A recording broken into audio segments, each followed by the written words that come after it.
Hello hi everyone, this is Neha Sain in front of you. तो आज हम करने वाले हैं हमारा न्यू चैप्टर का नाम आपके सामने है, कॉन्सेप्ट ऑफ मूवमेंट। बहुत ही इंपॉर्टेंट चैप्टर होने वाला है ये आपके लिए, कि इसमें हम लोग फोर्स की और बाकी की जो डेफिनेशंस होती हैं, किस तरह से फोर्स को हम और ज्यादा स्प्लिट कर सकते हैं। क्योंकि लास्ट जो हमारा लेक्चर था, लास्ट जो हमारा चैप्टर था, उसमें मैंने आपको सिखाया था कि फोर्स सिर्फ फोर्स नहीं होता है। फोर्स को हम बहुत सारी टर्म्स में क्या कर सकते हैं, डिवाइड कर सकते हैं। किस तरह से फोर्स जो होता है, हम जब उसको अप्लाई करते हैं तो अप्लाई करने का तरीका होता है। जैसे मैंने आपको पुश और पुल कराया था, देन उसके बाद हमने वर्किंग ऑफ अ मैन देखा था, है ना। यानी कि जो फोर्स होता है वो एक्चुअल में सिर्फ किसी को पुश करना या पुल करना नहीं होता है। फोर्स की बहुत सारी टर्म्स होती हैं, मैंने आपको बहुत सारी डेफिनेशंस कराई थी, कैसे हम फोर्स को स्प्लिट कर सकते हैं बहुत सारी वैल्यूज में। सब कुछ हम अच्छे से कर चुके हैं। अब हम थोड़ा सा फोर्स के लिए अप लेवल पर जाएंगे और देखेंगे जो फोर्स होता है उसको हम कैसे और ज्यादा डिफाइन कर सकते हैं। सेकेंडली थिंग इज दैट कि अब तक जो हमने फोर्स देखा है वो हमने देखा है जब हमें लीनियर मोशन करना था। लीनियर मोशन से मेरा क्या मतलब है, जब मान लीजिए हमें चलना है तो हम चलते कैसे हैं, ऐसे लीनियर में ही चलते हैं, सर्कुलर में भी चल सकते हैं, है ना।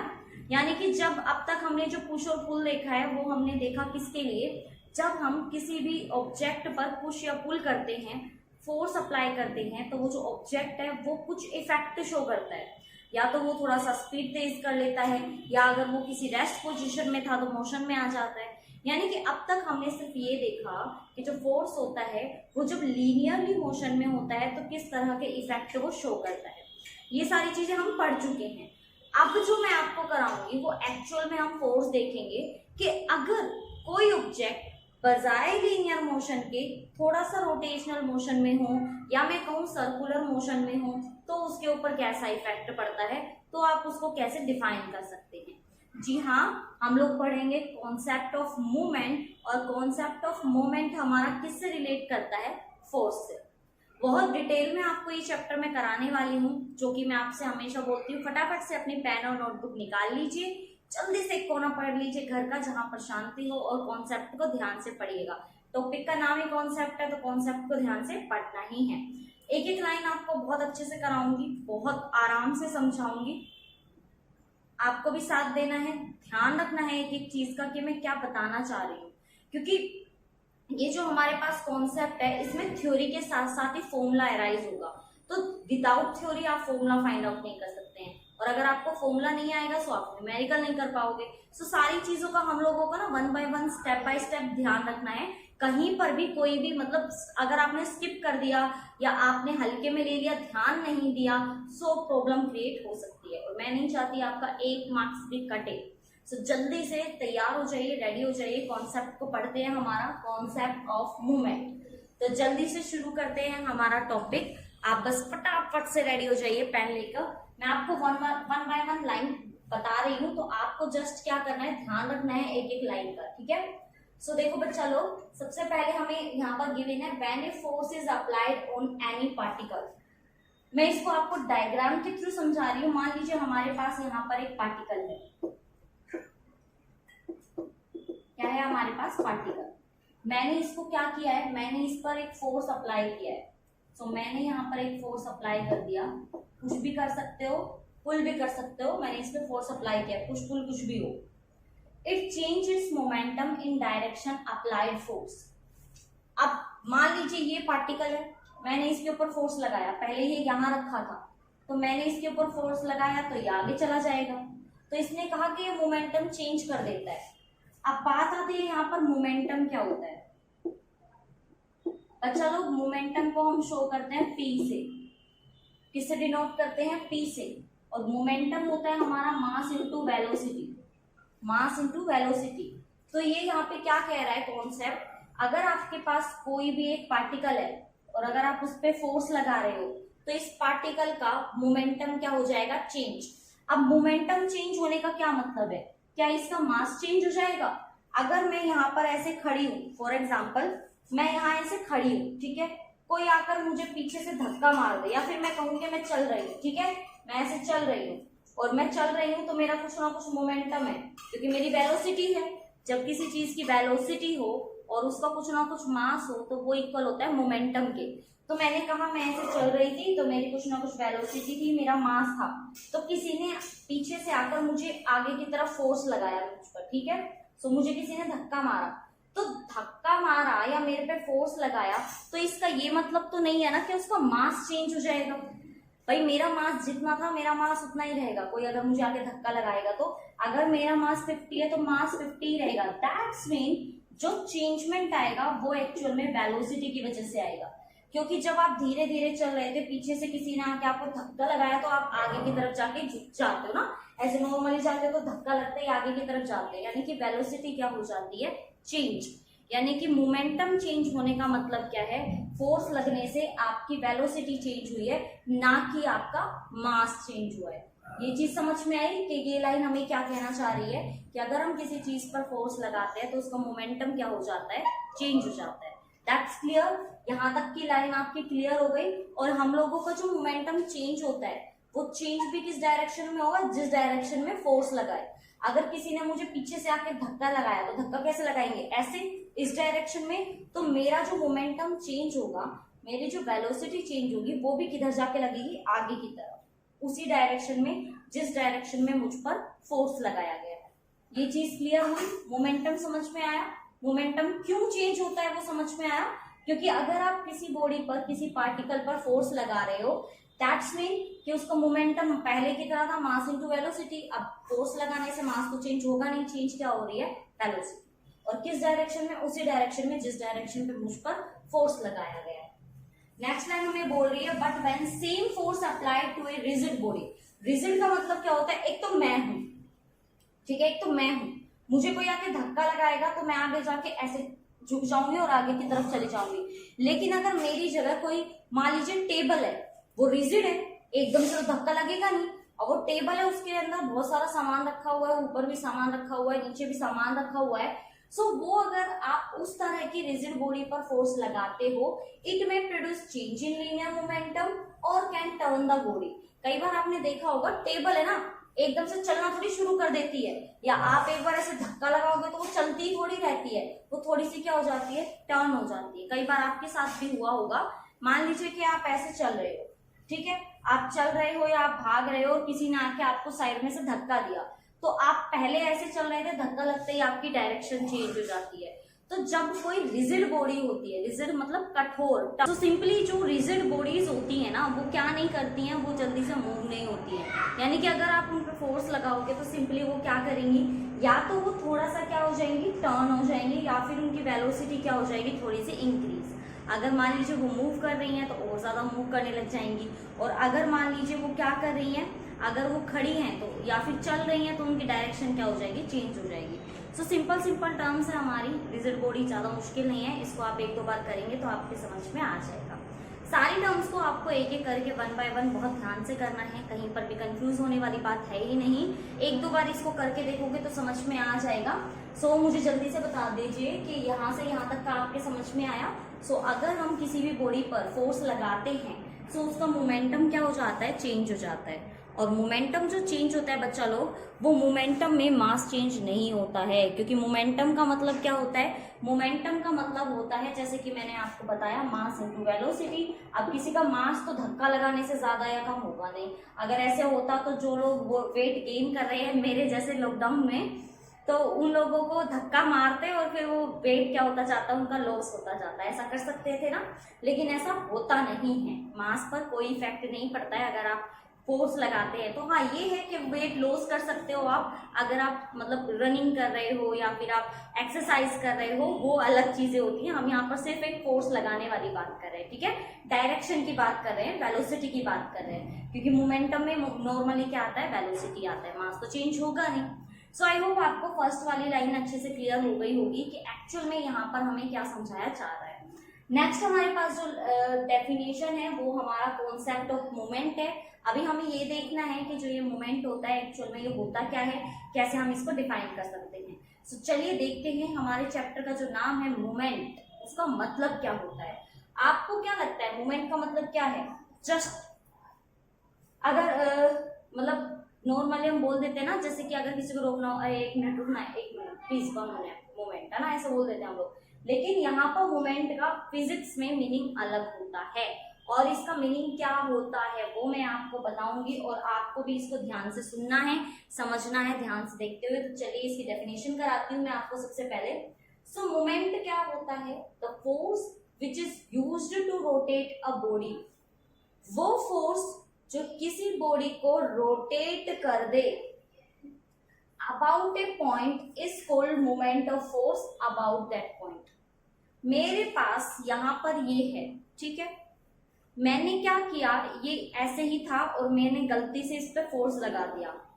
सो ये फोर्स जो इसकी क्या कर दे, टर्न कर दे, मूव कर दे, किया होगा आपने। इसका एग्जांपल देती हूँ मैं। बहुत बार आपने ढक्कन खोला होगा किसी भी डब्बे का, मम्मा बोलती होंगी चाय, अरे चीनी का डब्बा नहीं खुल रहा, इसको खोल के देना लायक, इसको ऐसा बंद कर देते हो तुम लोग। सो आपने उस पर टर्न किया होगा, फोर्स अप्लाई किया होगा और उसको ऐसे टर्न किया होगा। सो ऐसा फोर्स जो किसी ऑब्जेक्ट को टर्न कर दे किसी पॉइंट पे, आप देखते होंगे जस्ट थोड़ा सा अप्लाई करने की जरूरत पड़ती है, फिर डब्बा अपने आप खुल जाता है। कई बार काफी टाइट हो जाता है ना, जो ढक्कन होता है बहुत टाइट हो जाता है, लेकिन उसको बस एक बार थोड़ा सा खुलने की जरूरत है, फिर वो खुलता ही चला जाता है। यानी कि वो मोमेंट देखो, पहले वो टर्न नहीं हो रहा था, बहुत ज्यादा टाइट था, टर्न नहीं हो रहा था, लेकिन वो पॉइंट जहां पर आप फोर्स लगा के उसको थोड़ा सा टर्न करा दो और उसके बाद वो खुलता ही चला जाए, वो पॉइंट हमारा क्या होता है, मोमेंट ऑफ फोर्स, उसको हम मोमेंट बोलते हैं। सो इसको थोड़ा सा आप लोग ध्यान से समझिएगा, ध्यान से करिएगा कि यहाँ पर मोमेंट का मतलब क्या है। सो एक बार आप लोग डेफिनेशन देख लीजिए। The force which is used to rotate a body about a point is called moment of force about that point.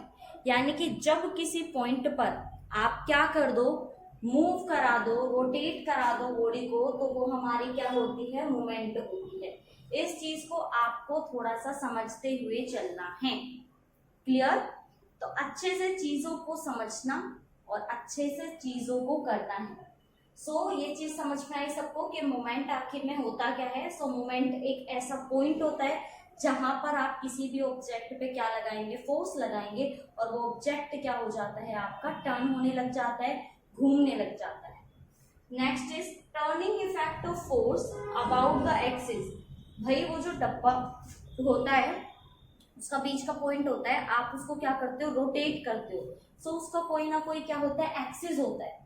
सो इसकी सेकंड डेफिनेशन, ये सेकंड डेफिनेशन है, इसको और करके आप लिख सकते हो। सो the turning effect of a force about the axis of rotation, कि आप किस रोटेशन पर उसको घुमा रहे हो, is called moment of force और torque। इसको torque भी बोला जाता है। due to the force and measured by product of magnitude of force and perpendicular distance of line। इसको आप मेजर कैसे कर सकते हो, ये तो आपका थ्योरी पार्ट है। अब हम लोग इसका फॉर्मूला बनाएंगे कि जो ये मोमेंट होता है, जो ये टॉर्क होता है, इसको आप कैसे समझ सकते हो, कैसे आप इसको कर सकते हो। सो बहुत इजी है, मुश्किल बिल्कुल भी नहीं है। सो आपको यहाँ पर समझते हुए चलना है कि जो हमारे पास यहाँ पर प्रोडक्ट आया है वो टॉर्क भी हो सकता है और मोमेंट ऑफ फोर्स, यानी कि मोमेंट ऑफ फोर्स और टॉर्क एक जैसा होता है। तो थोड़ा सा मैं आपको टॉर्क के बारे में बता देती हूँ बच्चा लोग, ताकि आपके समझ में आ जाए। टॉर्क का फॉर्मूला होता है बेटा फोर्स इंटू आर। फोर्स है जो फोर्स आप अप्लाई कर रहे हो, आर मतलब टॉर्क जब लगता है, टॉर्क एक्चुअल में फोर्स ही है। इस चीज को जरा सारे बच्चे समझेंगे, टॉर्क एक्चुअल में फोर्स ही है। लेकिन जब मान लीजिए कि मैं आ रही हूँ, ठीक है, मानते हैं कि मैं क्या कर रही हूँ, मूव कर रही हूँ, मैं ऐसे आ रही थी। सो अगर मुझे ऐसा फोर्स लगाया तो वो लीनियर फोर्स है। लेकिन अगर कोई मुझे ऐसे घुमाए, मान लीजिए कोई मुझे पकड़कर ऐसे घुमाएगा, ऐसे ऐसे, तो वो जो टर्न हो रहा है वो टॉर्क है। तो कहने का मतलब जब सर्कुलर में, सर्कल में, स्फेयर में या टर्न में आपका कोई फोर्स लगता है, वो क्या होता है हमारा, वो सिंपली होता है हमारा टॉर्क। एग्जाम्पल देती हूँ मैं आपको, आप लोग ढक्कन खोलते हैं, वो टॉर्क है, यानी कि मोमेंट ऑफ फोर्स है ना। मैंने बताया अभी अभी कि मोमेंट क्या होता है। सेम ऐसे ही आप हमेशा गेट खोलते हो, तो गेट जो होता है वो इस तरह से होता है ना बच्चा, ऐसे लगा हुआ है। सो या तो आप उधर के साइड खोलोगे या अपनी तरफ पुल करोगे। सो इस तरफ पुल करते हो, गेट सिर्फ यहाँ से तो क्या होता है, बिल्कुल एकदम लगा हुआ रहता है बॉल के साथ, यहाँ से वो टर्न हो जाता है। सो ये टर्निंग इफेक्ट है ना, टर्न हो रहा है ना, घूम रहा है ना। सो जब हम किसी चीज का ऊपर फोर्स लगाएं और वो ऑब्जेक्ट घूम जाए, टर्न हो जाए, उसी को ही हम क्या बोलते हैं, उसी को हम बोलते हैं टॉर्क या फिर मोमेंट ऑफ फोर्स। बस यहाँ पर इतनी चीज आपको याद रखनी है कि जो मोमेंट ऑफ फोर्स होता है, जो टॉर्क होता है, वो टर्निंग इफेक्ट होता है। सिंपली क्या बोल सकते हो आप इसको, टर्निंग इफेक्ट। टर्निंग इफेक्ट इसको हम लोग बोलते हैं टर्निंग इफेक्ट। इजी है, आसान है, बहुत आसान है। तो इन चीजों को आपको यहाँ पर समझना है कि किस तरह से हमारा टर्निंग इफेक्ट होता है। आसान है ना, बहुत आसान है, एक दो बार करोगे समझ में आ जाएगा। सो आपको आई होप टॉर्क समझ में आ गया हो। जस्ट हम लोग जब किसी चीज के ऊपर फोर्स लगाएं और वो चीज क्या हो जाए, टर्न हो जाए, बजाय आगे पीछे जाने के, बजाय लीनियर मोशन लेने के, वो थोड़ा सा अगर टर्न हो जाती है कुछ ऐसे करके, तो उसको हम लोग क्या बोलते हैं, फोर्स बन जाता है टॉर्क, यानी कि हमारा मोमेंट ऑफ फोर्स। सिंपली यहाँ तक सबको क्लियर हुआ या नहीं? पहले आप लोग यहाँ तक अच्छे से समझ लीजिए कि आपको यहाँ तक का पूरा सिस्टम आया या नहीं। क्योंकि अगर आपको इतना आ जाता है तो उसके बाद तो आपका बहुत आसान सा है। जस्ट हमें क्या निकालना है, इसका फॉर्मूला फाइंड आउट करना है कि इसका फॉर्मूला क्या होने वाला है। ज्यादा मुश्किल बिल्कुल भी नहीं है, ज्यादा क्या बिल्कुल भी मुश्किल नहीं है। ठीक है, सो देखो बच्चा, मोमेंट ऑफ फोर्स, इसको आप टॉर्क भी बोल सकते हो। सो मोमेंट ऑफ फोर्स का जो फॉर्मूला होता है वो अभी मैंने आपको डेफिनेशन में बताया। It is the product of force and perpendicular distance of line, कि आपकी जो परपेंडिकुलर डिस्टेंस है, देखो ये हमारे पास क्या होता है, इस तरह से गेट होता है। आप लोग यहाँ से पकड़ के गेट को या तो आगे करते हो या अपनी तरफ खींचते हो, पुश या पुल करते हो। सो परपेंडिकुलर डिस्टेंस मतलब इस गेट से ये डिस्टेंस, इस गेट से मतलब गोल से और यहाँ तक की डिस्टेंस। आपने कभी ये सोचा है कि ये जो पकड़ने वाला होता है ये यहाँ क्यों नहीं होता है? क्योंकि अगर आप यहाँ लगाओगे तो डायरेक्टली प्रोपोर्शनल है ना, आपको टॉर्क ज्यादा लगाना पड़ेगा, बहुत मेहनत करनी पड़ती है। कभी करके देखना, मान लीजिए ये आपका गेट है, आप लोग गेट हमेशा यहाँ से खोलते हो कोने में से, कभी यहाँ से खोल के देखना, धक्का लगाने में बड़ा जोर पड़ता है। बहुत करके देख लेना, प्रैक्टिकल है, रियलिटी है, क्योंकि इस पे टॉर्क क्या लगता है, ज्यादा लगता है, क्योंकि वहां पे डिस्टेंस क्या हो जाती है आपकी, कम हो जाती है। ठीक है, डिस्टेंस ज्यादा होगी तो फोर्स क्या होगा आपका, ज्यादा होगा। क्लियर है सबको ये चीज? यहाँ तक क्लियर हुई? सो अब आते हैं हम लोग हमारे फॉर्मूले पे। सो बच्चा, मोमेंट ऑफ फोर्स क्या होता है, फोर्स और इनटू में परपेंडिकुलर डिस्टेंस। भाई हमने कहा कि जो इस ऑब्जेक्ट पे हम लोग फोर्स लगा रहे हैं वो टर्न हो जाता है। अगर वो टर्न होता है तो सर्कल में होगा और उसकी कुछ ना कुछ क्या होगी, रेडियस। अगर उसके रेडियस होगी तो परपेंडिकुलर किसकी इक्वल हो जाएगा, रेडियस के। तो फॉर्मूला क्या आ जाएगा हमारा, फोर्स इनटू रेडियस। ये हमारे पास आ जाता है फॉर्मूला।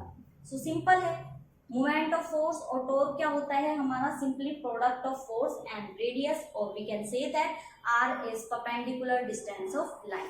ठीक है, सो उसके बाद आपसे पूछा जा सकता है कि ये किस तरह की यूनिट है, इसकी यूनिट क्या है? तो इसकी एसआई यूनिट होती है न्यूटन मीटर, क्योंकि फोर्स की यूनिट कितनी होती है, न्यूटन। रेडियस की कितनी होती है, मीटर। और ये एक आपकी कैसी क्वांटिटी होती है, वेक्टर। वेक्टर क्वांटिटी क्यों होती है, क्योंकि ये प्रोडक्ट है फोर्स का, और फोर्स कैसी क्वांटिटी होती है, फोर्स हमारी एक वेक्टर क्वांटिटी होती है। सो अगर ये फोर्स और रेडियस दोनों का ही क्रॉस प्रोडक्ट है, इसका मतलब ये क्रॉस प्रोडक्ट है, तो ये क्या है, ये एक वेक्टर क्वांटिटी है। जो भी क्वांटिटी हमारी क्रॉस प्रोडक्ट में होती है, इसका मतलब वो कैसी क्वांटिटी होती है, वेक्टर क्वांटिटी होती है। ठीक है, क्योंकि क्रॉस किनके बीच में लगता है, वेक्टर के बीच में। नेक्स्ट हमें बोला गया है, the point about which moment of force calculated is known as moment centre. जहां से आप फोर्स को क्या करोगे, कैलकुलेट करोगे, वो मोमेंट सेंटर होता है। कहने का मतलब आपके पास मान लीजिए गेट है, ठीक है, सो आप इसका जो आप चेक करोगे कि कितना फोर्स इस पे लग रहा है, इसका मोमेंट ऑफ फोर्स निकालोगे तो वो कहाँ से निकलेगा, इसके सेंटर से। तो सिंपल सी बात है, ज्यादा टफ इसमें समझाने वाला कुछ भी नहीं था, आसान है। ठीक है, सो इसको आप अच्छे से क्लियरली कर लीजिएगा। क्लियर, यहाँ तक किसी को कोई प्रॉब्लम? तो आसान है, बिल्कुल भी मुश्किल तो बिल्कुल भी नहीं है। अगर आप ये कहो मैम बहुत ज्यादा मुश्किल है, तो बिल्कुल भी नहीं है। मोमेंट जस्ट क्या होता है, टर्निंग इफेक्ट होता है। जब आप किसी चीज के ऊपर फोर्स लगाओ और वो थोड़ा सा क्या हो जाए, टर्न हो जाए, यानी कि किसी चीज का टर्न करना ही हमारा क्या होता है, मोमेंट होता है, मोमेंट ऑफ फोर्स होता है। उसको आप कैसे डिफाइन कर सकते हो, it is just the product of force and perpendicular distance of line. Simple है, मुश्किल नहीं है, आसान है, ठीक है। एक दो बार कर करके देखोगे तो समझ में आ जाएगा। तो आप लोग अगर इसका स्क्रीनशॉट लेना चाहो तो स्क्रीनशॉट ले सकते हो। देन उसके बाद मैं इसके कराऊंगी आपको पार्ट्स के मूवमेंट ऑफ, जो मूवमेंट होते हैं वो कितने टाइप के होते हैं। तो मैं इसको अभी इरेज कर रही हूँ, ठीक है। आप लोगों को जस्ट क्या करना है, इसको राइट करना है और इसके बाद मैं आपको मूवमेंट की क्लासिफिकेशंस कराऊंगी कि जो मूवमेंट होता है वो कितने टाइप का होता है। जैसा फोर्स होता है ना, फोर्स होता है, देखो एक्चुअल में मूवमेंट ऑफ फोर्स ही है, बस उसमें क्या है, फोर्स में लीनियर मोशन में होता है और मूवमेंट में कैसा होता है, मूवमेंट में होता है आपका सर्कुलर में। तो जैसे कि लीनियर में भी दो तरह के फोर्स होते हैं ना, एक तो होता है पुश और एक होता है पुल। तो इसमें भी क्या होगा, दो तीन तरह के फोर्स होंगे, मतलब दो तीन तरह का मूवमेंट ऑफ फोर्स होगा, दो तीन तरह का टॉर्क होगा। एक एक चीज को क्लासिफिकेशन करके इजी बना के कराऊंगी, टेंशन नहीं लेने का, बस जो कराऊं उसको नोट्स बनाते रहिएगा, समझते रहिएगा। कहीं भी प्रॉब्लम आए तो मुझे बताओ, मैं यहाँ हूँ। तो चलिए without any waste of time शुरू करते हैं हमारा नेक्स्ट टॉपिक। तो चलिए फिर आप थोड़ा सा आगे की तरफ चलते हैं और अपने टॉपिक को थोड़ा सा और बढ़ाते हैं और समझते हैं कि जो अभी अभी हमने समझा कि एक्चुअल में मोमेंट क्या होता है, उसके क्लासिफिकेशंस कैसे होते हैं। जैसे कि आपने देखा कि फोर्स जो होता है नॉर्मली उसको लीनियर में आप टू पार्ट्स में डिवाइड करते हो कि या तो हम किसी चीज को फोर्स कर सकते हैं पुश करके, या फिर उसको हम पुल कर सकते हैं। ये होता है हमारा लीनियर मोशन में। अब हमें सिंपली ये देखना है कि अगर आप रोटेशनल मोशन में हो और अगर आप किसी चीज पर, किसी पार्टिकल पर कैसा लगा रहे हो, एक मोमेंट ऑफ फोर्स लगा रहे हो, उसको टर्न कर रहे हो, तो उसका क्लासिफिकेशन कैसे होगा और कितने टाइप से आप उसको क्या कर सकते हो, टर्न अप कर सकते हो। सो इन चीजों को समझना बहुत ज्यादा इजी होता है। आपको जस्ट क्या करना होता है, ये देखना होता है कि जो क्लासिफिकेशन हो रहा है उसको आप लीनियर में किस तरह से ले सकते हो। अगर आप लीनियर के साथ कंपैरिजन करके चलोगे तो आपको सारी रोटेशनल चीजें, जैसे कि फोर्स जो होता है वो हमारा टॉर्क बन जाता है, velocity angular velocity, displacement angular displacement, यानी कि जस्ट ये देखो कि लीनियर में किस तरह से वो काम कर रही है। सेम काम ही उनका किस में होता है, एंगुलर में होता है या रोटेशनल मोशन में होता है। सिर्फ डिफरेंस क्या आ जाता है कि लीनियर मोशन में हम लाइन में चलते हैं सिंपली, और जब हमें करना होता है रोटेशनल मोशन, तो रोटेशनल मोशन में हम थोड़ा सा क्या हो जाते हैं, घूम जाते हैं। सो जो काम लीनियर में किसी भी पार्टिकल का होता है, किसी भी फिजिकल क्वांटिटी का होता है, वही काम उसका किस में रहता है, एंगुलर में, सिर्फ वर्ड लग जाता है एंगुलर। ऐसे ही फोर्स जो है वो लीनियर में लाइन की तरह काम करता है, यानी कि पुश और पुल कर देता है। अगर हम बात करें उसके रोटेशनल मोशन की, तो रोटेशनल मोशन में उसका क्या बन जाता है, टॉर्क, या फिर उसका नया नाम हमने सीखा है मोमेंट ऑफ फोर्स। इजी है ना। सो इसका क्लासिफिकेशन कराऊंगी मैं आज आपको। तो चलिए फिर शुरू करते हैं classification. So classification of moment, तो हमें देखना है कि जैसे हम लोग फोर्स को टू पार्ट्स में क्या कर देते हैं, डिवाइड कर देते हैं। एक होता है हमारे पास पुश और सेकेंडली हमारे पास क्या होता है, पुल। ऐसे ही हमें क्या करना है, हमें मूवमेंट को क्या करना है, डिवाइड करना है, क्लासिफाई करना है। सो मूवमेंट हमारा दो तरह का होता है बच्चा, एक होता है क्लॉकवाइज और एक होता है एंटी क्लॉकवाइज।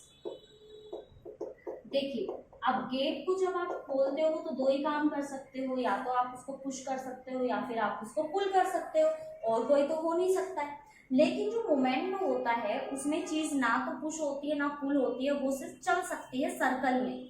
जैसे कि अगर आप एक थ्रेड लो, एक धागा लो, उसके एंड पर एक पत्थर बांध दो, स्टोन बांध दो, और फिर उसको ऐसे ऐसे घुमाओ, तो जब आप उसको ऐसे ऐसे घुमाते हो तो आप उस पर मोमेंट ऑफ फोर्स लगा रहे हो, और आपका जो हाथ है ना वो क्या है, मोमेंट ऑफ सेंटर, जहां से फोर्स लग रहा है, क्योंकि वो जो घूम रहा है वो सिर्फ आपके हाथ के घुमाने की वजह से है, तो ये उसका क्या हो जाएगा, मोमेंट ऑफ फोर्स हो जाएगा। अब आप खुद सोचो, अगर वो हाथ में है और आप उसको क्या कर रहे हो, टर्न कर रहे हो, तो या तो ये ऐसे घूमेगा या फिर ये ऐसे घूमेगा।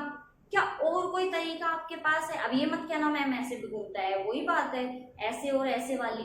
तो सिंपली हम ये बताने चाहते हैं कि ये अगर हमारे पास कोई एक थ्रेड है, कोई एक धागा है, तो आप उसको जब घुमाते हो तो या तो उसको ऐसे घुमाओ या उसको अपोजिट डायरेक्शन में घुमाओ। सो मोमेंट कितने क्लासिफिकेशन में होते हैं, एक क्लॉकवाइज होता है और एक एंटी क्लॉकवाइज होता है। सो पार्ट समझ में आए सबको? सिंपली क्या है, यहाँ पर हमारे जो मोमेंट है वो हमारा 2 पार्ट्स में डिवाइड होता है। एक होता है हमारे पास क्या क्लॉकवाइज और एक होता है हमारे पास एंटी क्लॉकवाइज। इजी है, इजी है बिल्कुल, ठीक है। सो देखिए सबसे पहले मैं आपको बताती हूँ, तो हमारा जो क्लासिफिकेशन है वो 2 तरह का होता है, clockwise movement and anti clockwise movement. यानी कि 2 तरह के हमारे पास क्या होते हैं, मूवमेंट होते हैं। क्लॉकवाइज मूवमेंट कौन सा होता है, if the applied force rotate the body along clockwise direction. अगर आपने जो फोर्स लगाया है, आपने जो मूवमेंट लगाया है, उसने बॉडी को क्लॉकवाइज डायरेक्शन में अगर घुमा दिया, रोटेट कर दिया, तो वो फोर्स हमारा कैसा फोर्स होता है, या वो मूवमेंट हमारा कौन सा होता है, movement called anti clockwise movement. ये हमारा कौन सा मूवमेंट बन जाएगा, एंटी क्लॉकवाइज। सिंपली क्या डेफिनेशन है, अगर आपने किसी बॉडी पर अप्लाई किया मूवमेंट और उस मूवमेंट से जो बॉडी है वो किस डायरेक्शन में मूव हो गई, वो मूव हो गई क्लॉकवाइज डायरेक्शन में, तो समझ जाइएगा कि जो मूवमेंट आपने लगाया है, जो मूवमेंट आपने अप्लाइड किया है, वो मूवमेंट आपका कौन सा है, क्लॉकवाइज मूवमेंट। सेकेंडली है हमारे पास एंटी क्लॉकवाइज। सो एंटी का मतलब होता है उल्टा, ठीक है। So if the applied force give anti clockwise rotation to the body, the force is called anti clockwise. यानी कि अगर आप किसी भी बॉडी के ऊपर मूवमेंट लगा रहे हो और वो मूवमेंट आपका एंटी क्लॉकवाइज है, तो वो आपका क्या हो जाता है, एंटी क्लॉकवाइज मूवमेंट। अब मैं इसको आपको डायग्राम के थ्रू समझाती हूँ। आई होप आपको पुश पुल और क्लॉकवाइज एंटी क्लॉकवाइज में समझ में आ गया होगा कि मैं क्या समझाने की कोशिश कर रही हूँ। सो देखो बच्चा, यहाँ पर अगर मान लीजिए कि आपने बॉडी को क्लॉकवाइज घुमाया, तो क्लॉकवाइज का मतलब क्या होता है, जैसे घड़ी की सुइयां चलती हैं, घड़ी के जो नीडल्स होते हैं वो चलती हैं जिस डायरेक्शन में, कैसे चलती हैं, ये 12, ये यहाँ पर 3, 6 और 9, तो इस डायरेक्शन में अगर आप घुमा देते हो किसी भी बॉडी को, सो ये वाली क्या होती है आपकी, ये वाली हो जाती है क्लॉकवाइज। कौन सा होता है ये, क्लॉकवाइज मूवमेंट होता है। यानी कि इस पे लगने वाला फोर्स एक ऐसा फोर्स जो चलने वाली बॉडी को किस डायरेक्शन में मूव करा देता है, क्लॉकवाइज डायरेक्शन में मूव करा देता है, तो उसको हम लोग बोलते हैं क्लॉकवाइज मूवमेंट। क्लॉकवाइज क्यों, क्योंकि वो घड़ी की दिशा में चलना शुरू कर देता है। यानी कि जैसे मैं हूं, अब क्लॉक कैसे चलती है, ऐसे, तो अगर मैं ऐसे घूमना शुरू कर दूं तो मेरा मोशन कैसा हो जाएगा, क्लॉकवाइज। और अगर मेरे को कोई फोर्स लगा के घुमा रहा है, तो वो मूवमेंट, जिस मूवमेंट से मैं घूम रही हूँ ऐसे ऐसे क्लॉकवाइज, वो मूवमेंट हमारा बन जाता है क्लॉकवाइज मूवमेंट। इजी। अब देखते हैं हमारा एंटी क्लॉकवाइज। सो बच्चा लोग, जब हमारे पास कोई बॉडी उल्टी डायरेक्शन में घूमे, सो 12, 3, 6 एंड 9, उल्टी मतलब उल्टी चले, ऐसे घड़ी की उल्टी दिशा में अगर इस डायरेक्शन में चलती है, तो ये वाला मूवमेंट हमारा क्या होता है, anti clockwise. Anti clockwise movement, simple, और कुछ भी नहीं है। आप देख सकते हैं, बहुत आसान सी चीज है, बिल्कुल मुश्किल नहीं है ना, सिंपली समझ में आ गया। सो ये वाला हमारा कौन सा होता है, क्लॉकवाइज मूवमेंट, और ये वाला कौन सा होता है, एंटी क्लॉकवाइज मूवमेंट। जस्ट ये देखना है कि जो फोर्स आप अप्लाई कर रहे हो, जो मूवमेंट आप अप्लाई कर रहे हो, वो बॉडी को किस डायरेक्शन में मूव करा रहा है। बस सिंपल सा है, 1-2 बार करके देखोगे हो जाएगा, ठीक है, इजी है।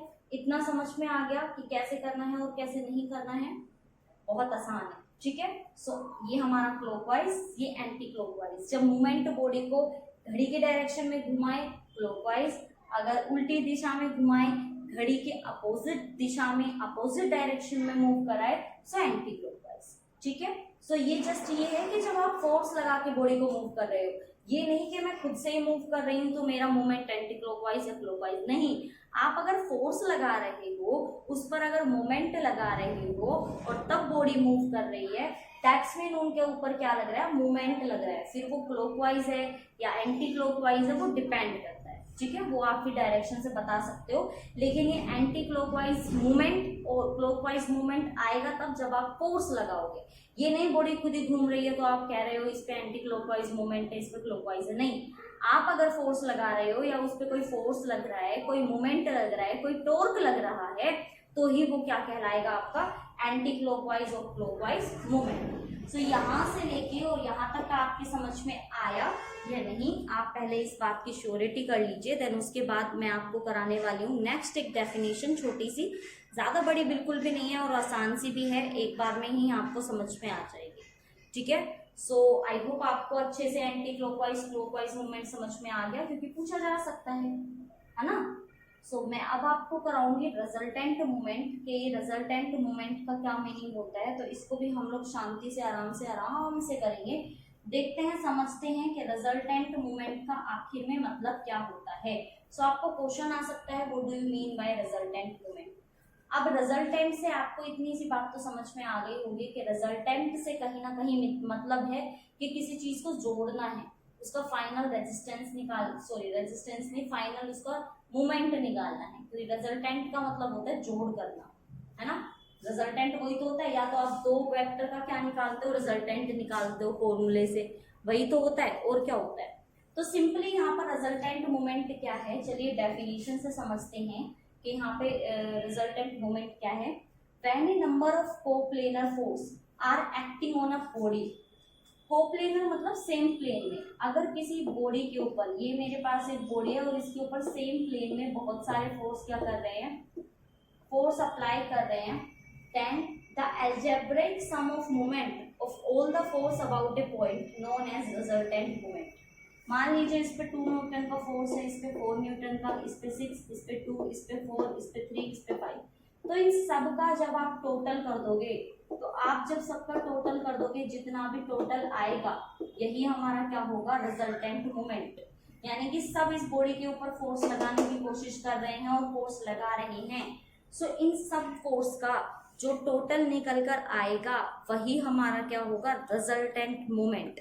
तो रिजल्टेंट मोमेंट जस्ट क्या होता है, किसी भी पॉइंट पर, किसी भी ऑब्जेक्ट पर, किसी भी बॉडी पर अगर एक ही प्लेन में बहुत सारे फोर्स अप्लाई हो रहे हैं, तो उन सारे फोर्सेस का जब आप सम कर देते हो, तो उन सब का मिलाकर जो सम बनता है, वही हमारा क्या होता है, रिजल्टेंट फोर्स। सो भाई ये हमारे पास है रिजल्टेंट फोर्स। क्लासिफिकेशन मैं आपको करा चुकी हूँ, और ऐसे मेरी होप है कि आपको अच्छे से ये क्लासिफिकेशन समझ में आ गया होगा।